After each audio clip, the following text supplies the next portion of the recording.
Jambo bwana mtangazaji wa Amani TV, ni mimi Observance Abubakar Zindo Lanshombo, niko Observance wa General Abdou Matata Panda wa Lubarika.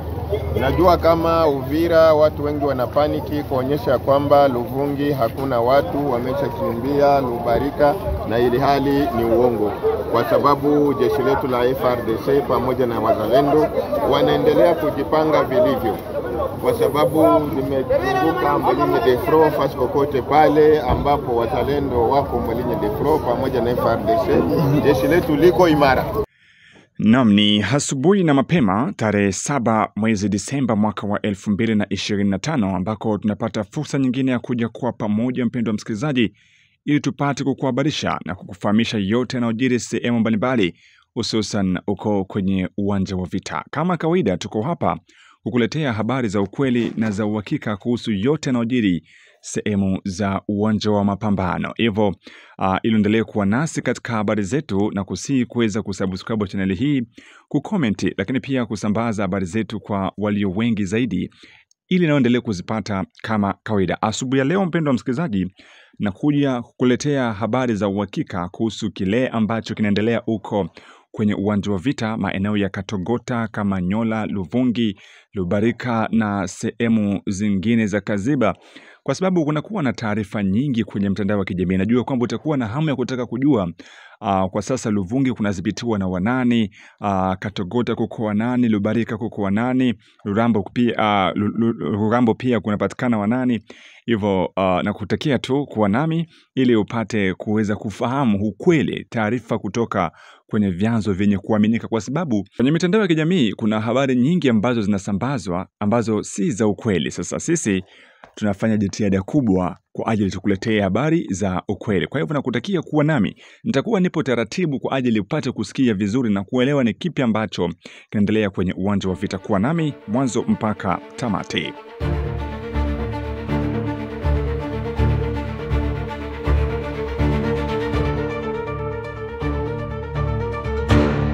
Na bila shaka natumai kwamba utakuwa salama usalimini popote ambako unaendelea kutusikiliza kwa muda na saa kama hizi. Nasema karibu mara tena, na kusihi kusubscribe, kucomment ili uendelee kupata taarifa zetu. Na bila shaka tufungue kurasa wetu wa habari na habari kutoka uko Fizi, kwenye maeneo ya milima mirefu ya tarafa la Fizi, Itombo na Mwenga, ambako vikosi vya wazalendo kwa ushirikiano na jeshi la taifa FARDC wakisaidiwa na jeshi la Burundi wameripoti kuwakamata watu takribani 56 wanaodaiwa kuhudumia waasi kwa kuwabebea chakula pamoja na vifaa mbalimbali katika maeneo ya milimani ya tarafa la Fizi, Itombo na Mwenga, katika vijiji vya Mikenge pamoja na Minembwe, maeneo ambako yanakaliwa na waasi wa Ngomino Twirwaneho Red Tabara wa shirika wa AFC M23. Kwa mujibu wa taarifa zilizotolewa na kamanda GMX ambaye yuko katika maeneo hayo ya milima mirefu ya tarafa la Fizi, Itombo na Mwenga katika kijiji cha Mikarati, watu hao wamekamatwa baada ya mapambano makali yaliyoripotiwa kati ya vikosi vya FARDC, wazalendo na jeshi la Burundi dhidi ya wanamgambo wa Ngomino Twirwaneho Red Tabara wa shirika wa M23. Akizungumza nasi, kamanda GMX ameeleza kuwa hali bado inaendelea kuwa chini ya udhibiti wao baada ya wao kutekeleza mashambulizi hayo na kuweza kuwashika watu hao ambao walikuwa wakiwapelekea msaada waasi ambao wanapatikana maeneo ya Mikenge pamoja na Minembwe. GMX huyu hapa, msikilize akitoa picha halisi ya kile ambacho kiliendelea huko kwenye milima mirefu na mifupi ya tarafa la Fizi, Itombwe na Mwenga. Hawa ndio watu ambao tulikamata pale Kuyelila kwenye tulipambana na hao adui, na hawa ndio wenyewe walikuwa wanabeba mizigo au tukapika basoda wakakimbia, na ndio pale tulifika kutega mahali ambapo adui kwa napita na watu. Kisha kutega pale ikabidi tuwagojelee pale. Ilikuwa siku ya posho, siku ikala pale, adui akakuja, sisi tukapambana na adui mpaka wale watu wenyewe walikuwa wakibeba mizigo juu adui alikuwa mbele na wengine nyuma. Sasa wale wa mbele ndio wenye tulipigana nao bakakimbia. Kisha kupigana nao bakakimbia, kukabakia bala wa kubeba mizigo bakashindwa na kuenda mahali, bakashindwa na kwenye kubanaweza enda, tukabakamata pamoja na mara moja adui akakimbia. Ule mwenye alikuwa anabachunga, mwenye alikuwa anababeba akakimbia. Kisha kukimbia tukakamata, bakakuja na force juu bakamate kwa nguvu, habikuwezekana kabisa, tukabashinda nguvu mara moja. Ndio hao ambayo wanaonekana pale wakibeba chakula na masabuni na vitu mingi kwa adui. Hiyo ndio habari ambayo napenda kuonyesha mchana wa leo. Tulipambana kuanza 5h du matin mpaka kufika 13h. Hiyo ndio habari. Asante. Ndio watu walikuwa wanatoka Maeta Bijombo, ndio wenyewe walikuwa wanaenda kuuza vitu kama vile Bijombo, Chakira, wanajielekeza Mikenge na Minembwe na kubeba Minembwe. Sasa kijiji ambapo tuliopigania ni fasi ambayo wanaita Yelila. Yelila ni mtoni mkubwa ambayo unapita unakabula Mikarati na Mikenge. Ndio kwenye tulipigania ni vile. Na raia wao kama ni wa raia tulipigana na wenyewe walikuwa na masiraha na kadhalika, wakakimbia mpaka tukabakia na wale wenyewe walikuwa na mizigo. Ya huyo uliyekuwa ukimsikia ni kamanda wa kizalendo kutoka uko kwenye milima mirefu na mifupi tarafa la Fizi, Tombo na Mwenga, ambaye ametekeleza mashambulizi hayo kwa ushirikiano na vikosi vya jeshi la taifa FARDC kwa msaada wa vikosi vya Burundi.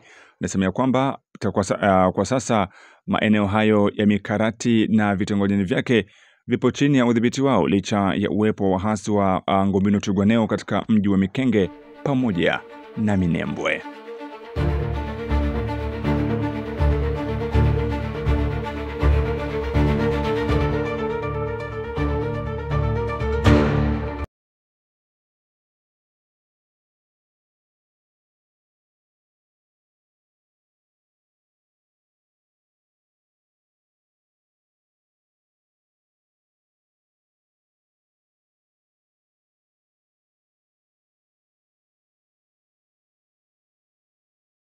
Na tukisalia tu na habari hizi kutoka huko jimboni Kivu Kusini, mpendwa msikilizaji, habari ambazo zimetufikia, habari za kusikitisha ni kwamba helikopta ya kijeshi iliyokuwa na vikosi vya ulinzi vya FARDC imeanguka katika maji ya ziwa Tanganyika.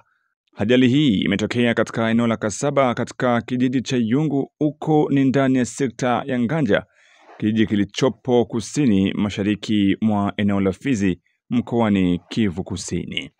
Kwa mujibu wa taarifa za kwanza ambazo zimethibitishwa na vyanzo vya usalama, raia wawili wa Ulaya waliokuwa ndani ya helikopta hiyo wameokolewa wakiwa na majeraha madogo na kwa sasa wanahudumiwa na huduma za afya. Hata hivyo, taarifa hizo zinaeleza kuwa mtu mmoja amepoteza maisha katika tukio hilo. Utambulisho wa wahusika bado haujatangazwa rasmi, wakisubiri taratibu za kitaalamu na taarifa kwa familia. Inaelezwa kwamba helikopta hiyo ilikuwa imetoka kwenye eneo la mapigano la Uvira ambako operesheni za kijeshi zilikuwa zikiendelea na ilikuwa ikielekea mjini Kalemi kabla ya kupata ajali hiyo. Hadi muda huu chanzo kamili cha ajali hiyo hakijajulikana. Jeshi la FARDC pamoja na wahusika wa usalama wameanzisha uchunguzi wa kina ili kubaini kilichosababisha tukio hilo, huku kikosi cha uokoaji kikiendelea kufanya kazi katika eneo la ajali. Mpaka sasa helikopta hiyo inasalia ndani ya ziwa Tanganyika, huku wakijaribu kufanya jitihada za kuhakikisha kwamba uokozi unafanywa bila kuchelewa. Hii ndio FDG yenyewe iko hapa. Huko helikopteri deja hapa. Yungu hapa. Njoo hii yenyewe tuko naonesha hapa. Hizi helikopteri zilikuwa 3. moya ilianguka mumai, ilizama kabisa, ilienda chini. Inaonesha deja na bale bote benye balikuwa ama baisha kufa. Tunaona deja kuko baisha dema hapa biko naongea deja na colonel. Naongea na colonel deja wa hapa wa unité ya Fuma. Na bale ndo benye biko ama. Kuko bandele. Atuyajua kama ni bandele ya nchi gani. Njoo vile, njoo habari yenye iko. Ile njoo habari yenye iko deja. Ndo habari yenye iko. Njoo vile.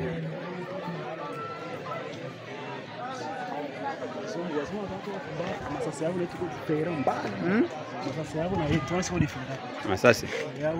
Na masasi kwa wapi? Basi ni vile tu.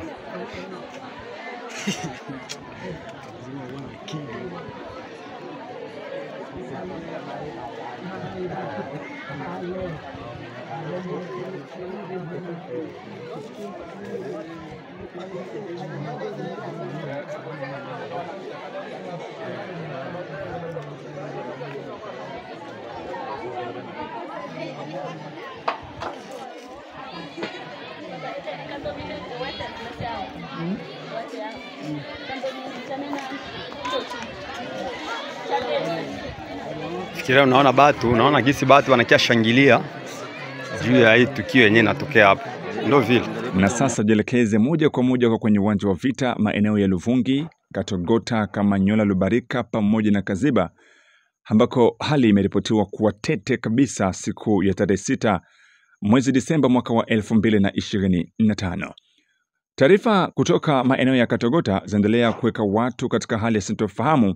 Hiyo ni baada ya taarifa nyingi kutokea kwamba mji wa Luvungi umeingia chini ya udhibiti wa vikosi vya waasi wa AFC M23.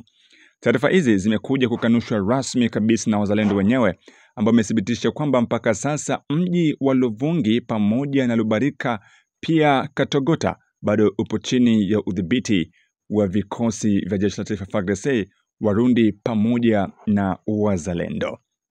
Taarifa ambazo zimekuja moja kwa moja katika majira ya asubuhi ya leo, mpendwa msikilizaji, tarehe 7 mwezi Disemba mwaka wa 2025, nasema kwamba vikosi vya wazalendo na jeshi la taifa FARDC kwa msaada wa jeshi la Burundi wanaendelea kudhibiti eneo la Katogota, Lubarika na Luvungi katika mkoa wa Kivu Kusini.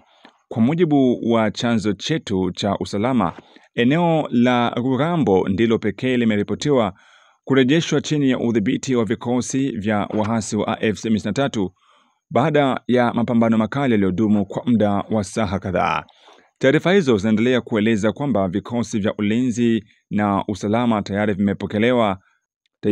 vimepeleka wanajeshi wa ziada katika maeneo mbalimbali ya mstari wa mbele. Lengo la hatua hii ni kuimarisha ulinzi na maandalizi ya operesheni mpya ya kijeshi ambazo zinatarajiwa kuzinduliwa muda si mrefu ili kurejesha utulivu na usalama katika maeneo yote ambayo yanashikiliwa na waasi wa AFC M23.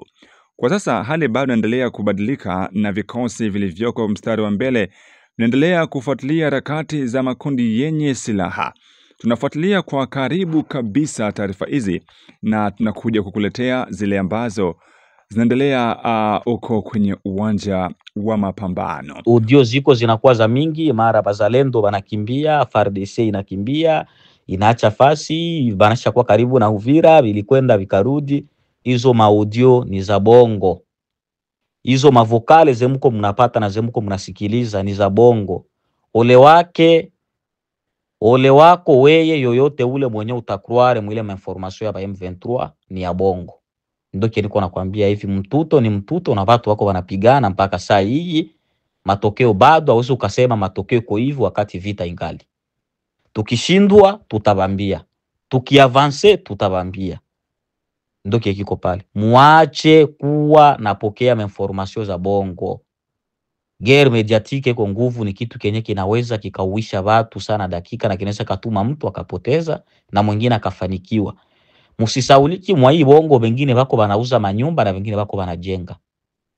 Wengine wako wanauza magari na wengine wako wanamalizia dote yenye baliacha baba kuowaka mubabibi yabo bedenye balibakiaka nayo ya mali. Mwai magari nimerike. Mutulie fasi moja na mtie roho fasi moja, sio mwingine ni ndugu yenu Kasusula Kijicho, mzalendo wa baba na mama. Ndo vile. Nilipenda kuwaambia bandugu yangu bakongomani wenye banapatikana mukivu de. Muache kuingia mkadanse ya baenemi. Situation iko bien maîtrisée. Maondi zemuko munasikia, mavokale zemuko munasikia za bilikwenda vikarudi ni manipulation ya baadui. Muache kuingia msisteme ya baadui. Najua mwe bote munatega masikio musikilize information situation ya Kamanyola iko ae. Tutakuya kuwapatia information baadaye, musubirie na mtie roho fasi moya. Tunajua muko mu magrupe za mingi zeziko zinatumika mo badui, ndo zenye muko mnapata information za kila nani za kila kalite. Lakini humu mwetu tulipiga marufuku kupokea information ya adui ube ya kuleta insécurité mu population. Situation iko bien, mujikalme, muachane na mabari za watu. Katika shamba la vita hali sio mbaya zaidi, hali ni nzuri na tunaendelea kumshukuru kwa sababu vikosi vinaendelea kumimilika ngambo na ngambo. Warundi wameshawasili tena hapa na kikosi kingine cha Wakongomani kilianza nje toka jana, ambao wanavalia teni ya majani kama vile tu majani, na hizo habari ambazo huwa mnapeleka kwenye mitandao ya kijamii sio vizuri. Mimi niko kwenye uwanja wa vita, naambia kwamba hizo habari ni za uongo. Katogota, Kamanyola Sud, mpaka sasa hivi tuko ndani na hao wa M23 na bado wangali Kamanyola, ila hatuja control Kamanyola yote. Ila kusema kama Kamanyola deja iko mikono wa wazalendo yote en general ni habari ya uongo. Ila kusema kama wa M23 wako deja nani Lubarika, Luvungi ni habari ya uongo. Kisha tu jana kupiga zile za bomb, kupiga eneo za Luvungi, wakaji wa Lubarika, wakaji wa Luvungi wanaanza kufunga mizigo na kuondoka sababu zile bomb ziliua watu wengi kabisa. Lakini bisa hapa tulipo hali ni nzuri. Mungu atasaidia tu tutakapoingilia usiku, haiza kesho mambo yatakuwa mazuri zaidi sababu vita napangiliwa vizuri. Na sio hapa tu Kamanyola, eneo za Ngom, na vile vile watu wanaendelea kupigana na kusonga safari ya kuelekea Nyangezi. Kwa hiyo watu mwache habari za uongo sana. Msona patiwatia watu habari za uongo sababu ya kukimbiza watu. Nyinyi kama ni mahadui mshakula hela za watu za M23, tulieni. Kisha kumaliza vita tutafanya mswago. Tutafuta umoja baada ya mwingine. Nawaambia hizi habari sikuwa napenda niseme kwenye group sababu mimi ni mtoto wa Kabungulu na niko kwenye uwanja wa vita. Hizo ndo habari napenda kuambia, tulieni, huko Mungu atasaidia tu, mambo yako sawa. Natakayeshikwa kama vile vilishikwa vijana wa Sange, vijana wa Luvungi wanaendelea kuweka mabombu eneo za Sange. Hata vijana wa Uvira wakishikwa, bwana, tusilaumiane. Ila tunaomba mtuambie tu Mungu, kazi sio mbaya zaidi. Asanteni. Taarifa zinaeleza ya kwamba raia waliweza kuondoka kutoka katika mji wa Luvungi baada ya mabomu ambayo ilikuwa kirushwa na wahasi kusababisha vifo na majeruhi mengi katika eneo hilo. Lakini baada ya raia kuondoka, wahasi wa M23 hawajafika hata hatua moja kuingia katika mji wa Luvungi kama inavyosemwa, kama inavyotangazwa na baadhi ya mitandao ya kijamii aidha na baadhi ya media mbalimbali ambazo zinasemea kwamba tayari wahasi wa AFC M23 wameshakanyaga katika mji wa Luvungi. Habari hizi ni za moja kwa moja kutoka kwa wazalendo ambao wamethibitisha taarifa hizi na kusemea kwamba raia wanatakiwa wawe makini na kuto kufuata habari za propaganda aidha propaganda ya wahasi ambao inataka kuwavunja watu morali yao na kuweza kuwatia uoga ili waaminie kwamba tayari wameshaingia, wakati ambapo bado sehemu hiyo inadhibitiwa na jeshi la taifa FARDC, wazalendo pamoja na jeshi la Burundi. Tunaendelea kufuatilia taarifa hizi. Najua habari za vita huwa zinabadilika kila saa na kila sekunde, lakini nakuomba tu kuendelea kujiunga nasi na kufuatilia chaneli hii ili uendelee kupata habari za ukweli na za uhakika kutoka moja kwa moja uko kwenye uwanja wa mapambano. Hii ni Amani TV Media. na kusii tukutane tena katika taarifa zetu za hapo baadaye. Kwaheri.